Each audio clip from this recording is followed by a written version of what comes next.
A stunning move on Capitol Hill from the Senate floor. Embattled Democratic Senator Al Franken taking to the floor moments ago and up until just seconds now, announcing his resignation after an eighth accuser, a woman, has come forward with sexual misconduct allegations against Al Franken. A former Democratic staffer wrote in The Atlantic, alleges that Franken groped her during a Media Matters party celebrating then-President Obama's inauguration in 2009. But Al Franken has denied that latest claim, did so today. This is Outnumbered. I'm Harris Faulkner. Here today, Sandra Smith, editor of townhall.com and Fox News contributor Katie Pavlich, Republican strategist and Fox News contributor Lisa Booth. And today, Outnumbered, nationally syndicated radio host and former CIA analyst Buck Sexton is with us. Stunning indeed, right? Let's move. Yeah, I think that Al Franken believed that he would be able to ride this out until the last 24 or 48 hours. I think he thought he was good to go. So this is absolutely stunning. Here's Al Franken speaking just moments ago during his resignation. Some of the allegations against me are simply not true. Others I remember very differently. I said at the outset that the Ethics Committee was the right venue for these allegations to be heard and investigated and evaluated on their merits, that I was prepared to cooperate fully, and that I was confident in the outcome. Franken, as you know, we've been covering, has faced mounting pressure in just the past 24 hours amid this latest allegation. As of this morning, at least 36 Democratic senators have called on Franken to step down. And Buck, we know from yesterday, some of them made those pleas in person and by phone, among them Elizabeth Warren of Massachusetts. It snowballed, and it was pretty clear by mid-afternoon yesterday that the pressure that was mounting on Al Franken was just going to be too much, because there's also a major political narrative at stake here that I know we'll be talking about, that this gives a power, a renewed sense of purpose to the Democrat left. So we'll have to see what they're able to do with this. But Franken is gone. Yeah. Some of his words were a bit stunning. Would you agree, Katie? I know who I really am. Mm-hmm. This is not about me. Right. And he also took the time to point out that the people of Minnesota deserve someone who can focus on their business in the Senate. And because of the distraction surrounding his name now, that is something that someone else can do. It'll be interesting to see who replaces him. And it was clear from his comments that although he is leaving the Senate, he is not leaving politics. So you can bet that Al Franken will still be on cable news. He will still be working with the DNC, and he will still be making the rounds in terms of attacking Republicans as we go into an election next year. He said that this resignation comes a few weeks before he would depart. So we'll have to see what he does in the remaining weeks. But Lisa, I don't know if you caught it. He did say the pronoun she when he was talking about what is being left behind. I'm not sure if he meant Amy Klobuchar, perhaps, if there is someone waiting in the wings or what. What did you make of his speech? Well, see, look, Katie had mentioned the fact that he had said, this is for Minnesota voters. I'm worried that I can no longer serve their interests, but this isn't about Minnesota voters. This is about the preservation of the Democrat Party. And what we saw yesterday, as Buck had said, the snowball effect of all these different members, that was a clear politically orchestrated event with Democrats releasing those statements, because it wasn't too long ago where Nancy Pelosi was on Meet the Press calling Rep. Conyers an icon, questioning his accusers. It wasn't too long ago where Senator Kirsten Gillibrand was standing hand in hand with Bill Clinton when it was politically expedient for her. And now that it's not to embrace the Clintons and they're no longer politically relevant, they've been pushed aside. So this is about politics. I hate to be cynical like that, but it's very much about politics. His first reaction to the first allegation coming from Leanne, the first thing he did was apologize then. I'm not so sure we just heard an apology on the Senate floor. In fact, he went as far as to say some of the allegations against me are false. And he said he did not recall the incidents the same way the alleged victims did. Some of his statement was Al Franken saying, I'm not calling these women liars, but I am saying that I would be proven. Yeah, but I kind of am. But I am. I am saying that if this process were able to go through the Senate investigation, then they would find that some of these are untrue allegations. As to the female pronoun that he used when he was talking about it, was very notable. It looks like the lieutenant governor in Minnesota is the most likely to step in here. And that also just goes to how this doesn't really affect the Democrats politically at all. This is a very blue state. Which is why it's going to be a blue seat. But it's easy for them. It's the narrative. Right. This is an easy call for them politically. And this tipping point happened yesterday and the day before when female Democratic senators came out in opposition to Franken saying that he needed to resign. But it took them 7 victims to come forward before they did that. And I don't necessarily think they should be glorified as profiles encouraged as a result. Why is it that the first and second time they weren't interested in coming out with that proclamation? And once you're the 24th it's an senator, interesting question, Yeah. because you also had the exit point of the longest serving member of all of Congress, John Conyers, just 24 hours before. I want to get this in, though. I don't know if you caught it, but he, on 2 occasions in his speech, mentioned the late Democrat. He was a firebrand, Paul Wellstone. He said the future belongs to those who are passionate and work hard, notwithstanding maybe Walter Mondale, perhaps the most famous Democrat from that state. Well, look, I think there's another side of this conversation that often doesn't get discussed. And there's clearly photographic evidence with Al Franken here. But there is a concern that in this 24-hour news cycle and with social media, we're so swift to, like, this mob mentality to get justice, that I worry that there are going to be innocent people caught up in this. And there has been instances of false allegations. Well, in the that's past. why you have an ethics investigation. But, so he's but we're not allowing that process. system. Yeah, exactly. Right. Yeah, but that system is notorious. I mean, anyone who is honest on Capitol Hill knows that the Ethics Committee is a black hole for anything, which is exactly why people who do things wrong want the Ethics Committee to investigate them, because they never actually come up with any consequences for what they have done. One of the first women to step up of his alleged victim said it's where allegations and investigations go to die. But then what's the due process? Because we have seen false allegations in the past. And even take yourself back to 2014 and Ferguson. We have people like Officer Darren Wilson, whose life was ruined and he was falsely accused of doing something he did not. So, and he was indicted for that before we even let the justice process play out. There is no justice process in a lot of these situations, though. For just a second. We do know that there is a Congressman Farenthold who also paid $84,000 to settle a claim. And we do know that he has offered to pay that back. That's taxpayer money. We are not hearing the same sort of vigor. And you're nodding at me from Republicans. Why not, Buck?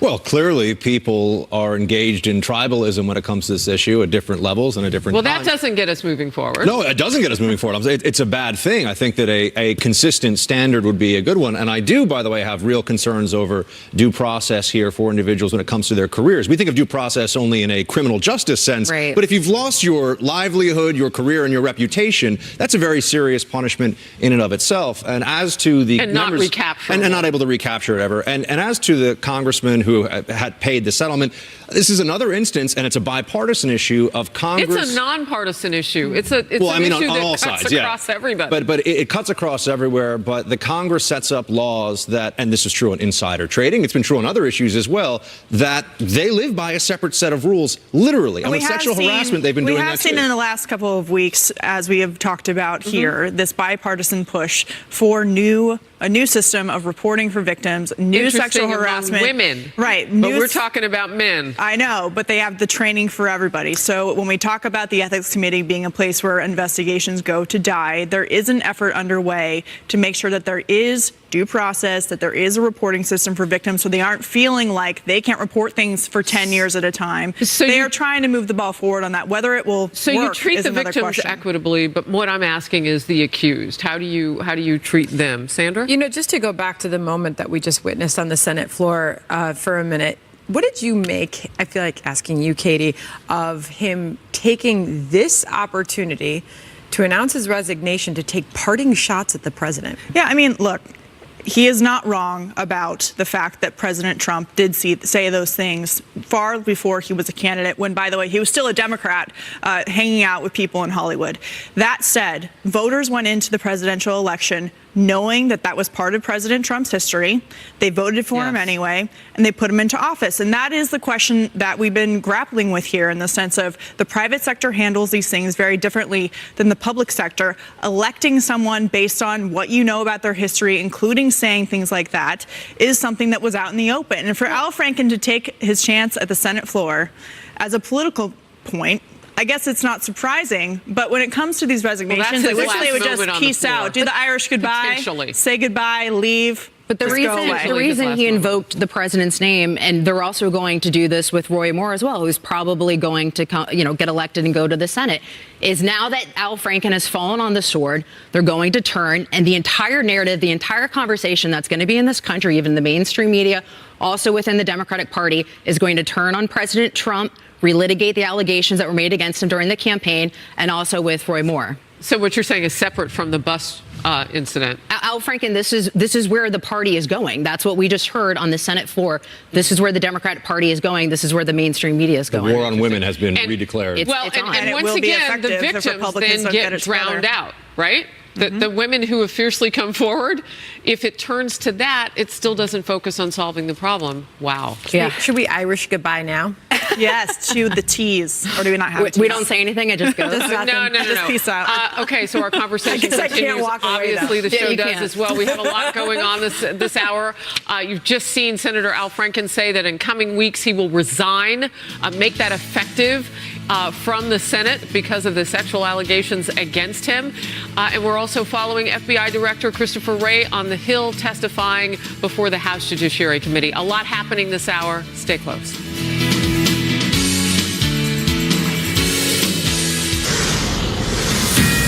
Today, I am announcing that in the coming weeks, I will be resigning as a member of the United States Senate.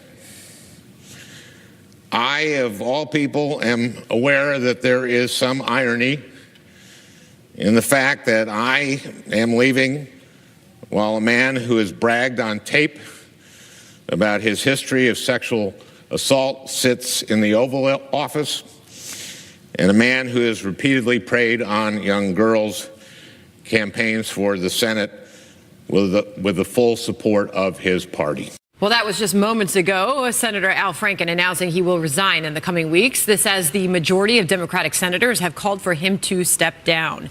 He is now accused of sexual misconduct by 8 women. And some are asking whether Democrats' decision to turn against Franken now is part of a larger political strategy. The Hill is reporting that Democrats are looking to use sexual misconduct allegations against Alabama Senate candidate Roy Moore to target Republican candidates in some key Senate races next year, pushing them on whether they support the RNC's decision to back Moore. And one Senate Democrat who called on Franken to resign also says President Trump and Roy Moore should do the same. I have said publicly that President Trump has admitted to being a sexual predator, and as for Roy Moore, the credible allegations of him being a child molester, basically, should cause both of them to look at themselves and step down. I would love it. Where are the Republican voices? Where is their outrage? Moore continues to deny the allegations against him, calling them part of a political witch hunt. All right, I want to go to you first, Buck, because you're saying you truly believe this is part of a bigger strategy for Democrats. Absolutely. This is the Al Franken resignation. I think this is where Democrats will claim to have hit the reset button because they've got to do something about the whole past with Bill Clinton, Teddy Kennedy. We could sit here for a long time and talk about all the predators all the way up to the very top ranks of the Democrat Party that have existed. So now they try to establish themselves as going through a real house cleaning here. They're saying that we're willing to do what's necessary. Look at those Republicans. The narrative going into the midterms now, especially if Roy Moore wins, is going to be the Republicans protect predators, the Republicans won't protect women. And that has ramifications, I think, all the way to the next likely presidential candidate. You look at Kamala Harris, possibly Elizabeth Warren. The Republicans, once again, are the war on women party. The Democrats are the defenders. I'm going to cut you off because we are looking at Al Franken after resigning just moments ago. There he is on a wobbly camera because they're trying to get that live shot of him leaving the Capitol right now. After speaking on the Senate floor, resigning just a few moments ago, Al Franken. Let's listen. Video back. Any reason why you're not video back? Video back. Back to the lamppost. Video.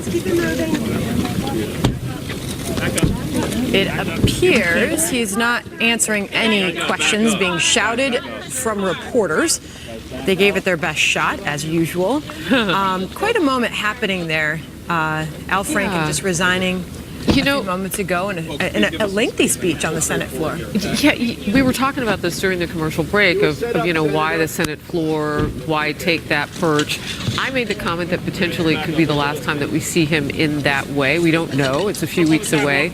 But we knew that he would be coming out of this door, and so we wanted to catch. Sometimes you'll get that wild audio of him taking a question because no one has been able to ask him anything that we've seen on the record on camera since that lengthy speech. And all reporters, I have to imagine at this point, have one big one. Why there and why today? And Buck, you were just talking about the strategy of it all. Is there risk in this for Democrats? No, I think that this is why Al Franken had to go. I don't believe he wanted to go. I think he thought that he could have fought this out and in the end would have been okay if it weren't for pressure from within his own party, not because they have all of a sudden discovered morality and ethics and fair treatment of women, but because they see the long-term play here, which is that Democrats set themselves up at the party of women, Republicans are the party of predators and oppressors, and that's the narrative for the midterms and the general. I've seen this. I've worked in politics for a number of years. I worked on campaigns. I worked on Capitol Hill. I worked for campaign committees. I've seen the war on women attacks. This is what the Democratic Party every single election cycle, and that's where this is going. I'm telling you, that is the reason why Senator Al Franken invoked both Roy Moore and President Trump in a speech on the Senate floor. And this puts Republicans in a very difficult predicament, especially looking ahead at the Senate or the Alabama special election race on Tuesday. Roy Moore is probably going to win. And what do Republicans do? Do they take the unprecedented action of trying to expel a duly elected senator? Or do you stick with Roy Moore and then he's basically your running mate in 2018? Can Democrats make gains off? Absolutely. They did this in 2012 against Mitt Romney in favor of Barack Obama without making up for their sins of the past while they were still glorifying people like Ted Kennedy and Bill Clinton. So now they've said, we're not going to do this anymore. Women are leading the party on this. The war on women is back. Roy Moore is a perfect example of that. He's sitting in the Senate, and it's not just about sexual abuse and sexual assault, according to Democrats. It's allegedly child molestation, which is a whole nother level of abuse here. It's put into a completely different category. If they were capable of doing it against someone like Mitt Romney in 2012, they certainly can do it again as they take the high road and Republicans struggle with whether Blake Farenthold should resign, whether Roy Moore should be expelled. They have an opportunity, Republicans, to jump back on the high road with this issue because we saw something in Republican leadership among the women, Marsha Blackburn, Barbara Comstock, and several others as they were writing bipartisan legislation last week and put forth bills on two issues. One, the sexual harassment training and how they're going to put forth a structure for women to be able to report things as they happen, and also to reveal the names and the allegations and the settlements in that slush fund that There we should be found out about, right? Harris. So the women are leading within the party on this issue as well for Republicans. Will the Republican men begin to do the same thing? They should get on board. I mean, that's been a complaint for years, is that they've been kind of take a back seat and don't say much. There are Republicans who have stepped up to the plate to condemn a lot of this kind of behavior. So they don't have to cede this narrative. They can own it. I think you will see calls for Roy Moore to step down if he wins on Tuesday, and also remind you if he will not. He will not. But there's also a question about the precedent you sent. If you're the Senate and you decided to move forward with it, trying to expel him and vote on that, what precedent? There's been times in history where a party has had 2/3 majority. So how is that used in the future as well? So I mean, I do think these are a lot of questions that senators have to grapple with and think through. Well, that's the strategy now of having Roy Moore get elected, and then Republicans have the seat at least, and they can replace him with someone else. Well, that's what John McCain said. Constitutionally, that's what they would do. All right. Right now, the new director of the FBI getting grilled. He was getting grilled on Capitol Hill, front and center, whether or not a possible biased member of the special counsel's team tried to tip the scales of justice in favor of Hillary Clinton.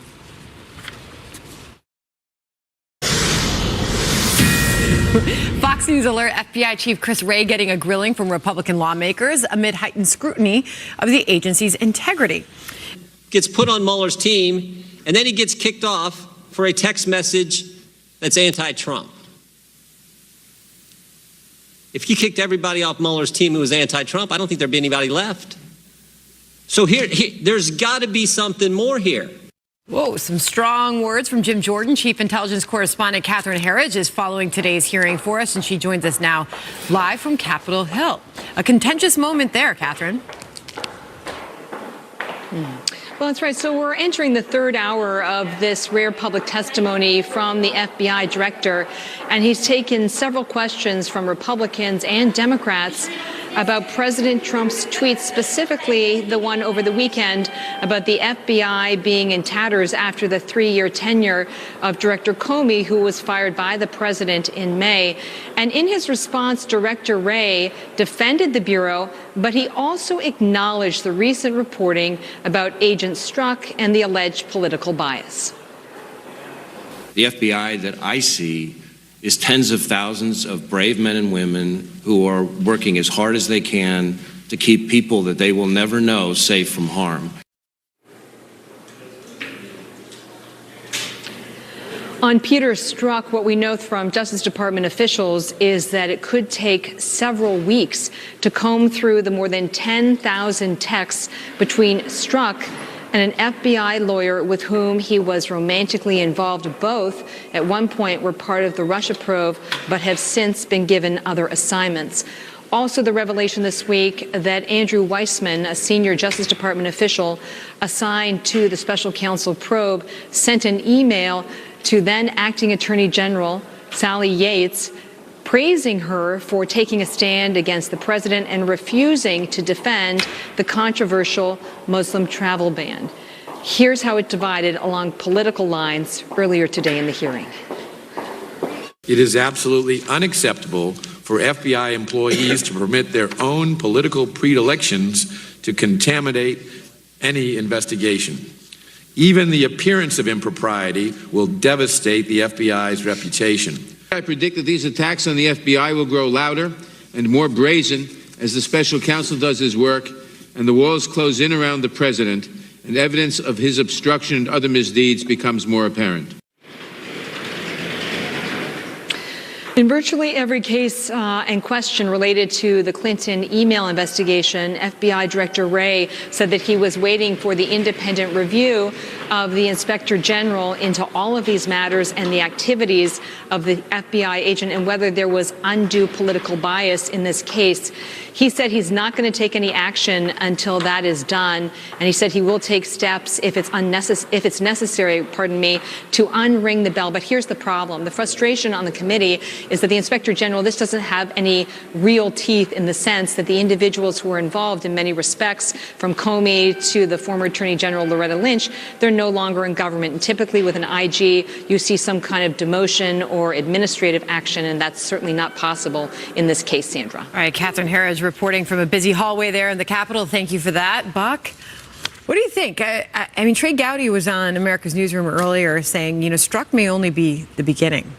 Well, there are certainly plenty of reasons to believe that senior officials at FBI, at DOJ, are anti-Trump and have always been, and may have affected some of the very key moments of these various investigations, whether Hillary Clinton's email investigation or now the Mueller probe, the interview with General Flynn. And that's deeply troubling. One of the congressmen mentioned that even the appearance of impropriety is enough. You look at some of the rules, some of the ethical constraints for judges, and they have to recuse themselves, not if they're necessarily biased, just if people think they may be biased. I think we can expect the same level of ethics from the FBI investigation that could end this presidency. Theoretically, I don't think it will, but that's what the stakes are here. And I think it's really important to keep in mind that that's what we're looking at. And there's clearly smoke. I think there's fire here as well at the FBI. And Wray is brand new. He was put into place about 4 months ago, so this is definitely baptism by fire for him. But he did acknowledge that the FBI has a credibility problem and that they have an obligation to make sure that their law enforcement cases or criminal investigations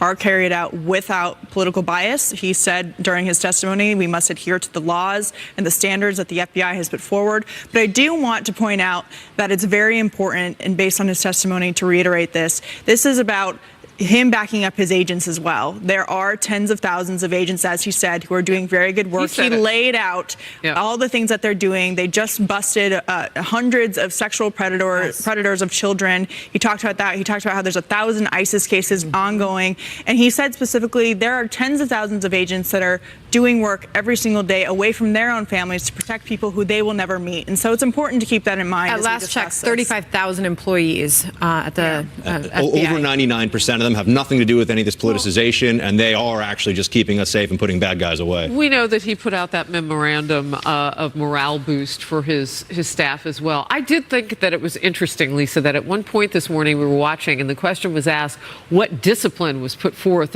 against this person who floated those anti-Trump text messages, as we found out more and more and how deep he was in important investigations we've been watching.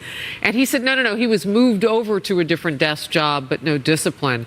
I have lots of questions about what's coming down the pike. I mean, if it's proven that there's more bias there, how will they fix it if they don't have discipline as part of the picture? And that's a very good question. And look, it's impossible to remove politics from this when we had the Democrat candidate in 2016 was under investigation, and now there's also an investigation into Russia, as well as the people President Trump surrounded himself with. So it is impossible to remove politics when you have the top Democrat and then the top Republican and investigations into both sides. But I think we have a crisis of confidence in this country, which is the big issue here, and the fact that there is no longer trust in institutions. And you look at Pew Research recently, the two parties are further apart than they've been in the last 2 decades. And so the problem here is, how do you believe in so many institutions that have failed so many Americans? And so I worry accountability would help. Everybody's got a accountability- bias or a point of view, but you can't demonstrate it publicly. Real quickly, it's very important to answer your question about the discipline. The reason why there is never accountability and discipline, and we saw this throughout the Obama administration when it came to officials at the top of law enforcement agencies, including the FBI and ATF, is because it is impossible to fire career civil servants in the federal government, and that includes law enforcement. So they just move them around. Right. One thing is for sure, Chris Wray has a huge responsibility and a huge job to do. All right, Congress's top 4 leaders heading to the White House today. Last time around, the Democrats standing up the president ahead of their meeting. And already a feisty exchange over who would be to blame in the event of a government shutdown.